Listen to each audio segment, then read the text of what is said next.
Hello, beautiful people. Welcome back to our channel. Months back, Sunday Adeyemo, otherwise or popularly known as Sunday Igboho, had given an ultimatum to the Seriki Fulani, then living in Igboho, Ibarapa, over the so much high level of kidnapping and banditry going on in Oyo State then, and a lot of their prominent sons and daughters were murdered. And eventually, he gave a 7 days ultimatum. He carried it out. As we speak, days back there was a reprisal, and it was quite a terrible one. A lot of lives were lost, properties burnt, even the monarch's palace was also touched.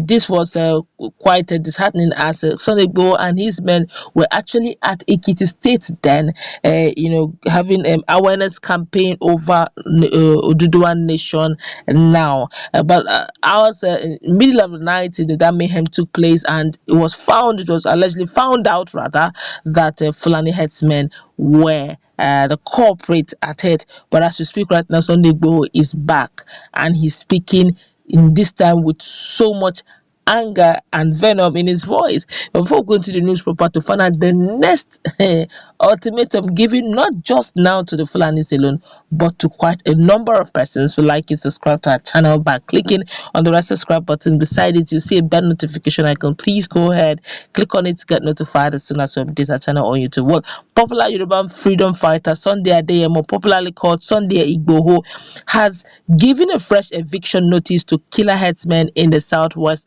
stressing that he will ensure that they are all smoked out of the forest very soon. Igboho stated this in an interview anchored by his spokesperson Oluyomi Koiki, noting that he would never give any order without monitoring compliance. According to him, the issue of agitation for the Yoruba nation is non-negotiable, and no Jupiter can stop it.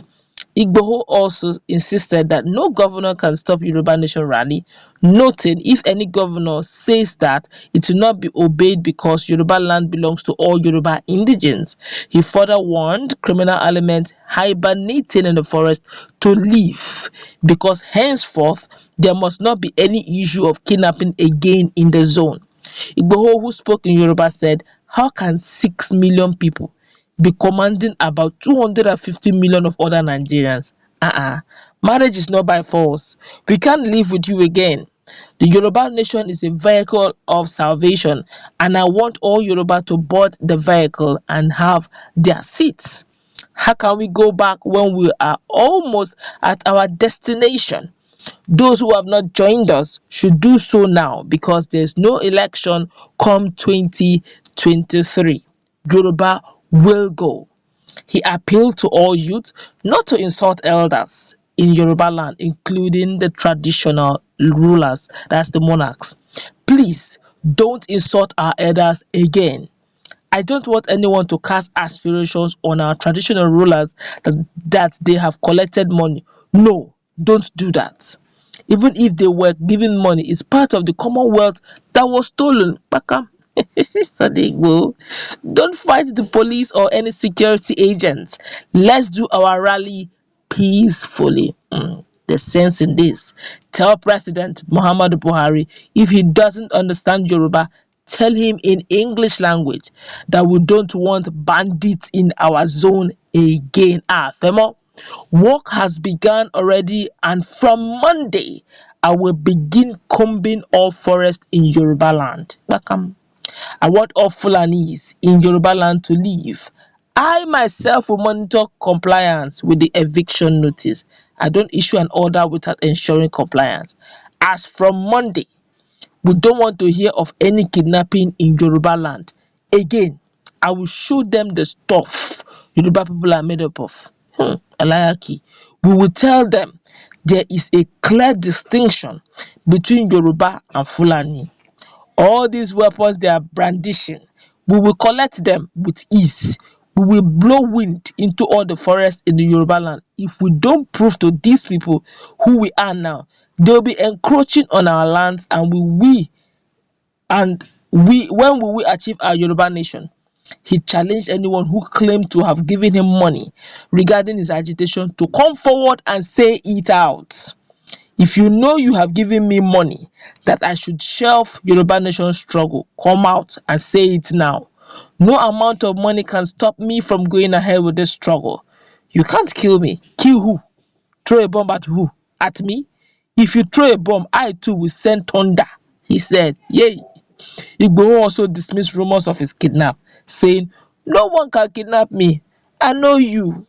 Yoruba people love me. I am not missing. We are almost there. All those who go out with me to rallies, you are safe. No policeman can arrest you. We are asking for our rights. No one can intimidate us in our fatherland. No governor can say we must not have rallies in his state. We are in Yoruba land. It will be okay if Britain or United Nations come to our aid to help us actualize it. If not, we will never back down. It's possible some political hangers-on will align with politicians because of benefits they get from them. Don't mind them. They are too minute to stop us," he said. Hey, Osha, Sunday Igboho himself, Alayaki, he has spoken. You know, the first ultimatum he gave, 7 days. People were like, "Is it possible?" If you want to Jare, he said, "You cannot do anything." If it was even Seriki Fulani that came and said, anybody who encounter Sunday Igboho, hey, I pity you. And I cannot forget in the days of Ife Modaeke, Sunday Igboho was almost like a wind then. And he had his ways and his means. Now he's given an ultimatum. Don't forget, we'll quickly say this. Don't forget that in the constitution of Nigeria, there's rights to movement and rights to freedom of movement, whether we like it or yes, we are still, until then, we are still one Nigeria. Fulani still have the right, in as much as they are Nigerians, they still have the right to reside anywhere they like. And so I may likely want to say this very quickly, that it may not be within the Nigerian constitution that the Fulani herdsmen should live. I think it should be the jurisdiction of the governor of Oyo State, that's Sheyi Makinde, to say that. But likelihood that he will say that is very, very far away. But he is very specific. He said the killer herdsmen in their bushes. It's simple. You want to stay in the town, come in with your cows, let us see what you're doing. If you're going to stay in the bushes, by all means, don't stay in the bushes. The bushes are not places. Pay taxes. All right. Now they're talking about grazing routes. President have said they want to enact grazing routes. Don't forget, your state gone. They have grazing routes there. So, and the Sunday go is now saying it will not happen. You understand? And the constitution now is saying, yes, you may say there's a grazing route. Some were found in Oyo and Ogun. So, but constitutionally, it is not acceptable. This was not gazetted. It's not there.